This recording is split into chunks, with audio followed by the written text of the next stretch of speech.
කොහොමද ඉතින් මගේ YouTube පවුලේ යාළුවන්ට හැමෝම වෙනද වගේම හොඳින් ඉන්නවා නේද? ඔන්න ඉතින් හුඟ දවසකට පස්සේ ඔයාලව බලලා යන්න ආවා. පහුගිය දවස් ටිකේ හුඟක් වැඩ කරදර වලට හිර වෙලා හිටපු නිසා වීඩියෝ එකක් අරන් එන්න බැරි වුණා. ඉතින් අද අපිට හිතුණා හවස් හරේ පොඩි රස්තියාදුවක යන්න. එන්නකෝ ඉතින්.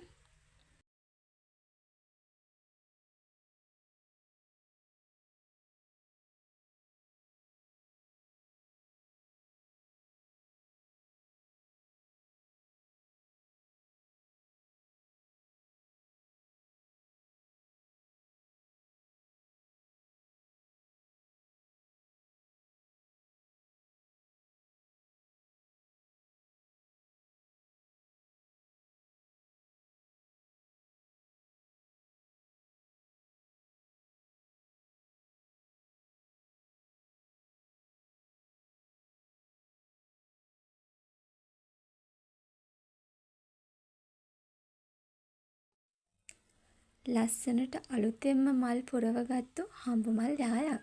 නිල් පාට අහස පුරාම තැනින් තැන ගොඩ ගැහුණු සුදු පාට වලාකුළු කැටිති. සැරින් සැරේට ඇහෙන මරුරුන්ගේ කෑ ගැහිල්ල වගේම හෙමිහිට දැවටිලා යන හුළඟ පිරුණු පාරාදීසියක් තමයි මේ. මම නම් ජීවත් වෙන්න ආසම ලෝකය තමයි මේක.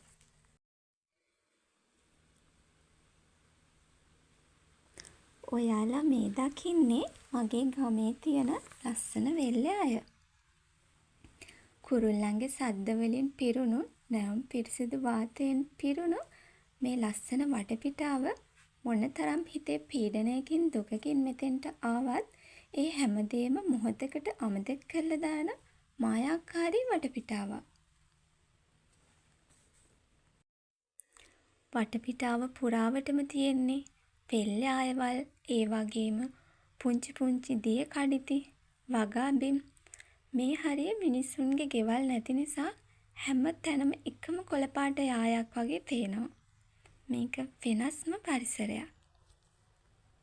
මනලෝල රංගසේනා හදේසියුම්ව දහරා නැවතිලානේ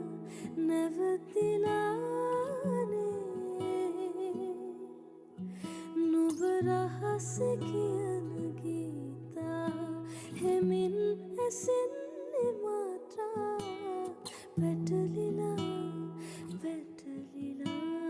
වැටලිලානේ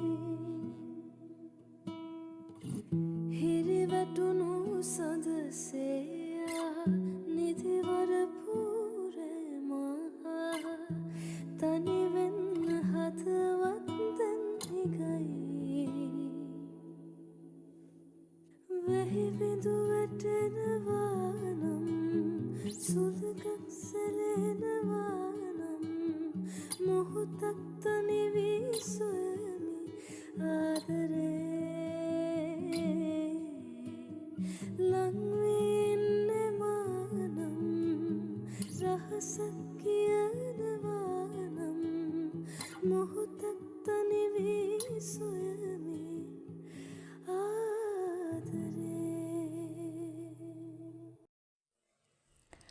පෙල්යායේ තැනින් තැන පුංචි වගාබිම්.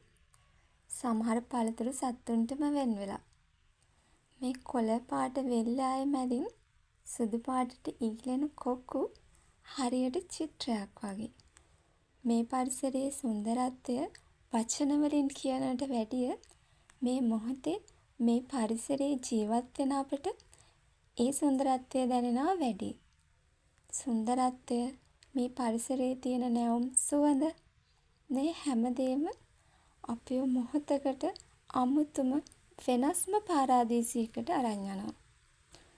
තැනින් තැනින් පියාඹන පුංචි පුංචි කොක්කු පොඩි කාලේ ලස්සනට ඇඳපු චිත්‍රපතයේ තිබුණා වගේ ලස්සන පරිසරයක් තමයි මට මේ වෙලාවේ මැවිලා පේන්නේ.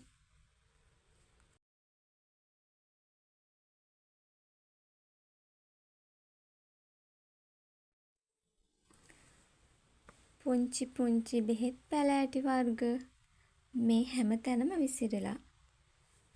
මේ ගස් වර්ග මේ පරිසරයටම ආවේනිකයි. ඒ වගේ තියෙන්නේ අමුතුම ලස්සනක්.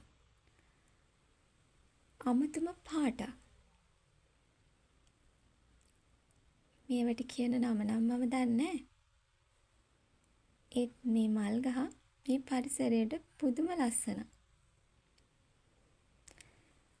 මෙන්න මේ නම් තියෙන්නේ කොළ පොඩි වෙද්දිම පැඟිරි සුවඳක් එන මధుරතලා විශේෂයක්. ඉස්සර අපි පොඩි කාලේ නම් මේව ගෙදර අරගෙන ගිහිල්ලා මේ වගේ තුම් ගස්සවනවා ගෙවල් වල ඉන්න මధుර යන්න කියලා. එතකොට මේ තියෙන්නේ තෙල් එරඬු. කලාතුරකින් දකින්න ලැබෙන මේ ගස් වර්ග බෙහෙත් වර්ග වලට එහෙම සෑහෙන ප්‍රයෝජනයට ගන්නවා. විශේෂයෙන් අර පත්තු වර්ග එහෙම හදන්න. මේ ගහට කියන නම නම් මට මතක නැහැ. ඒ වුණත් මේ කරල් වේලුණාට පස්සේ ඇඳුම් වල පැටලිලා යනවා. සත්තුන්ගේ ඇඟේ පැටලිලා යනවා. ඔයාලගේ පැත්තේ මේ වලට කියන නමක් තියනවද? ඔන්න ඉතින් දැන් නම් ගොයන් ගස් අගසි උඩට පුංචි පුංචි පිනි කැට එහෙමත් විසිරිලා මේ සුරංගනා ලෝකයෙන් අපිට සමගන්න වෙලාව හරි. ඉතින් ආයෙත් දවසක හමු වෙනකන් හැමෝම සතුටින් පරිස්සමින් ඉන්න.